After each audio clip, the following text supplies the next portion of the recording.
Olá pessoal, estamos de volta para falar sobre o direito à educação no controle do tabaco, esses desafios de um produto que mata.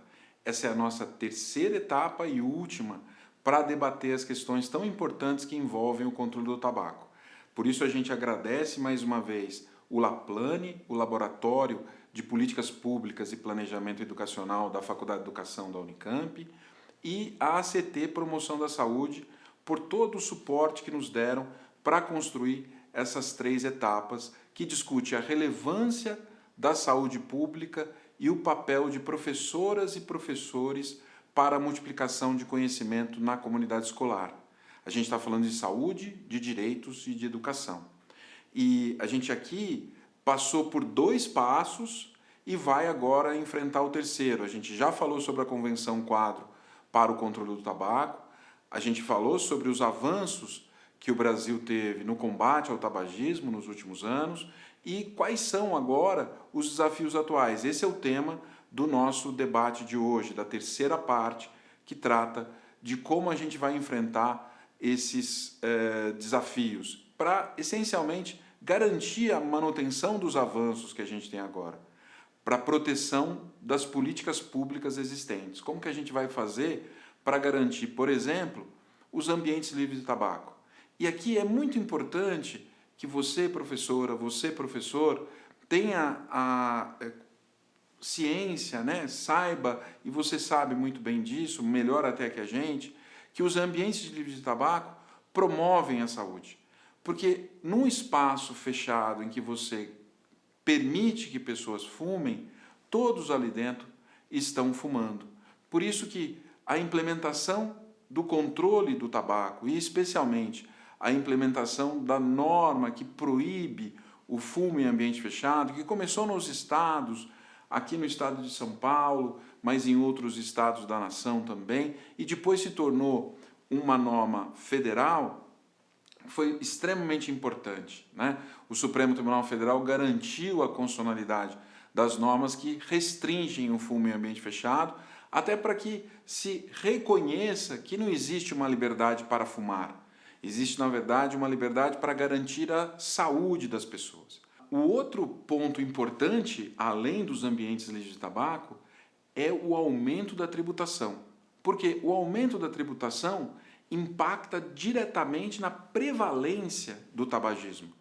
A política tributária é considerada a medida mais custo-efetiva para coibir o tabagismo. Na verdade, isso impacta na política de preços e impostos, e essa discussão sobre política de preços e impostos acaba trazendo sempre o pensamento sobre o contrabando, ou seja, será que se a gente aumentar o preço vai haver o aumento do contrabando?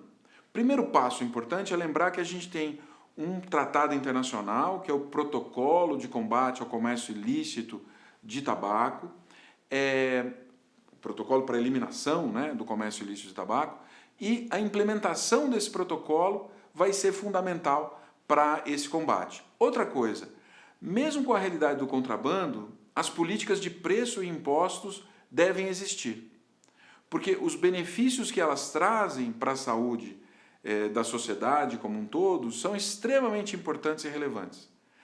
Para eliminar o mercado ilícito, são necessárias medidas integradas, como, por exemplo, controle da fronteira, revisão de penalidades e esforços diplomáticos com os países vizinhos. É isso que importa. Mesmo que pareça intuitivo que o aumento da tributação vai fazer aumentar o contrabando, isso não é verdade, porque o que se fala, essencialmente, é a redução do consumo no geral. E essa redução no consumo no geral acaba fazendo diminuir a base de cálculo para você identificar o percentual de tabaco contrabandeado. Então, quando a gente vai em detalhe e pensa, por exemplo, no caso do INCA, né, o INCA fez um estudo e identificou de 2017 para 2018, a gente teve uma redução de 14% do comércio ilícito. Mas os dados da empresa, que acabam não usando exatamente as mesmas informações, fazem o cálculo não considerando a diminuição da base de cálculo, a gente teve um aumento de 12,5% segundo eles. Mas, na verdade, o dado correto é o dado do INCA. Quando a gente pensa na redução do consumo do tabaco no geral, você reduz a base de cálculo para identificar o percentual de comércio ilícito. Então, se você tem 100 e depois passa até 50 de consumo, lógico que a sua base de cálculo diminuiu. E se você mantiver a mesma quantidade em números absolutos de cigarro contrabandeado, obviamente que o percentual aumenta, mas isso não significa que o contrabando aumentou. Outro ponto importante para a gente é pensar na proibição da publicidade. Porque no passado, a publicidade era nos meios de comunicação de massa. E lá no início da produção de tabaco, de forma industrial, infelizmente a gente tinha muitas publicidades que eram feitas sem nenhum controle. Então, Papai Noel já foi usado para publicidade de tabaco, a gente já teve médicos fazendo publicidade de tabaco, e a gente teve até o uso de bebês para incentivar os pais a fumarem. Até mesmo, né, produtos equivalentes, como chocolate, que eram comercializados na forma de cigarro. Então, isso acontecia no passado. A gente evoluiu bastante para impedir a publicidade, para proibir a publicidade. O ponto é que essa proibição da publicidade ela é aplicada aos meios de comunicação tradicionais. Hoje a gente tem um desafio que é o desafio das redes sociais e dos influencers, né, os influenciadores digitais. Esses influenciadores digitais acabam levando para suas páginas a publicidade que ainda a gente não controla. E por isso que é importante a gente pensar em meios para controlar esse tipo de difusão de informação que acaba causando danos à saúde. Nesse contexto de preocupação, a gente tem um outro desafio grande atualmente, que são os dispositivos eletrônicos para fumar. Esses dispositivos eletrônicos para fumar, eles vêm inicialmente com uma ideia de que eles poderiam ser uma forma da pessoa deixar de fumar. Em outros casos, eles diziam, poxa, não é fumaça, é só vapor. No fundo, hoje a gente sabe, com os estudos que existem, que os cigarros eletrônicos causam danos à saúde. No fundo, realmente, o cigarro eletrônico não é evolução, mas é, sim, uma ilusão. As pessoas acabam se viciando mais rapidamente, acabam usando tanto o cigarro eletrônico quanto o cigarro normal, e a consequência disso é o desenvolvimento de doenças mais rapidamente. Em especial, quando a gente pensa na decisão da Anvisa de proibir o cigarro eletrônico lá em 2009, né, os dispositivos eletrônicos para fumar, e manter a proibição em 2024, a gente vê o avanço que existe. Há alguns projetos de lei que tentam liberar o uso dos cigarros eletrônicos, nos dispositivos eletrônicos para fumar. Mas a gente espera que haja, sim, uma identificação de que esses produtos causam muitos danos à saúde, até mesmo doenças específicas, e a gente possa manter a proibição. Os cigarros eletrônicos, eles, no fundo, eles causam dependência, então eles são uma porta de entrada para a dependência, eles causam doenças e prejudicam os pulmões. Além disso, né, além de causar doença, prejudicar o pulmão, causar dependência, porque você tem a nicotina ali colocada, a gente pode ver também que além desses dois, a gente vai perceber que eles não são apenas vapor. No fundo, aquela fumaça contém produtos danosos à saúde. Não é só um simples vapor que sai dali. E é exatamente por isso que a venda no Brasil foi proibida, foi tornada ilegal em 2009 e mantida como ilegal até agora.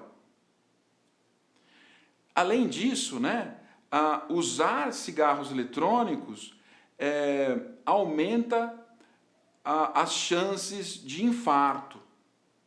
E mais especialmente que isso, né, e esse é um grande desafio, a gente consegue identificar hoje já uma doença específica para esse tipo de uso, que é o chamado EVALI, né? Que é do inglês E-Cigarette or Vaping Associated Lung Injuries or Illnesses. Esse EVALI serve para descrever as lesões ou doenças pulmonares associadas aos cigarros eletrônicos ou ao vaping. Até o início do mês de outubro, por exemplo, do ano de 2024, cerca de 1.300 casos foram notificados ao Centro de Controle de Doenças, com pelo menos 26 mortes. Então a gente tem aqui um contexto muito complicado para o uso de cigarros eletrônicos.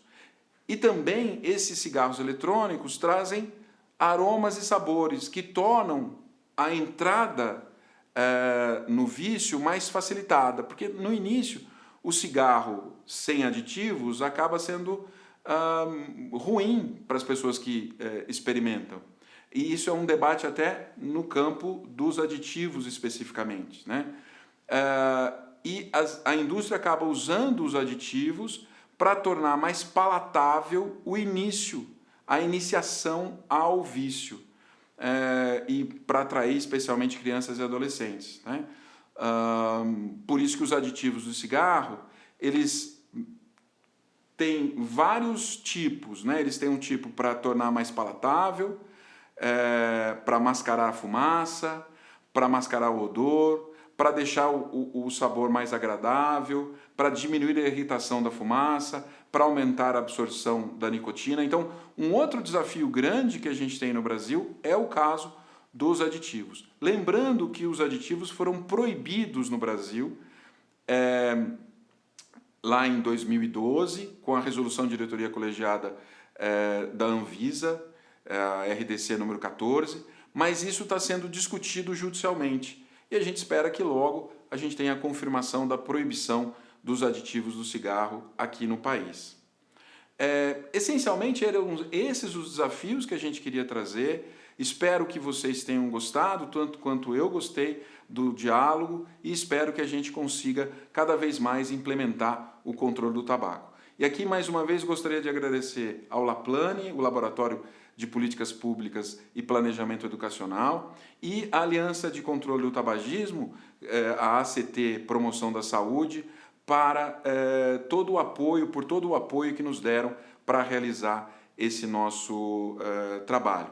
Meu nome é Luiz Renato Vedovato, eu sou professor aqui da Unicamp, estou à disposição de vocês no e-mail que está aí cadastrado. Muito obrigado.